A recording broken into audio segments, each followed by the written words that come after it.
Ibinasura ng Quezon City Regional Trial Court ang petisyon ni Second Gentleman Mans Carpio na ipatigil ang impeachment proceedings laban sa kanyang asawang si Vice President Sara Duterte. Kawalan ng jurisdiction na naging basehan ng desisyon ng korte. Binigyan diin ng QCRTC na base sa konstitusyon tungkulin ng Kamara na alamin kung may sapat na batayan ang impeachment complaints laban sa bise at kung dapat ba itong iakyat sa Senado para litisin. Hindi rin pwedeng manghimasok ang korte sa ginagawa ng Kamara. Ang dapat daw, sa Korte Suprema inihain ang petisyon.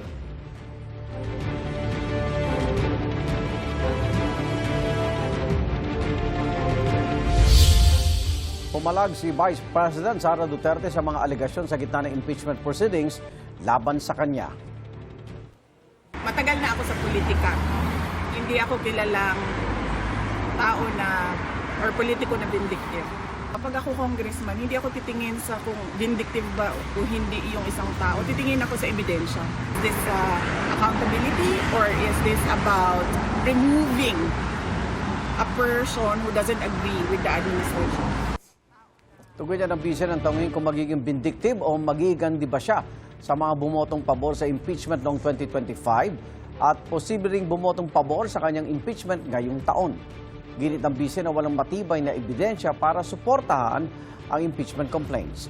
Bari di itinanggi ng Vice President na binato niya ng laptop ang isa sa kanyang mga abogado na si Attorney Michael Powa. Sa isang text message sa GMA News, tinawag din niya ni Powa na fake news at completely false. Never in the history sa aking trabaho ako nagtapon ng laptop sa isang colleague or sa isang empleyado or sa isang abogado. Pangalawa, hindi ako gumagamit ng laptop kasi hindi ako marunong gumamit ng computer. Sa lahat ng mga documents, nire-rely ko lang yan sa kasamahan sa opisina.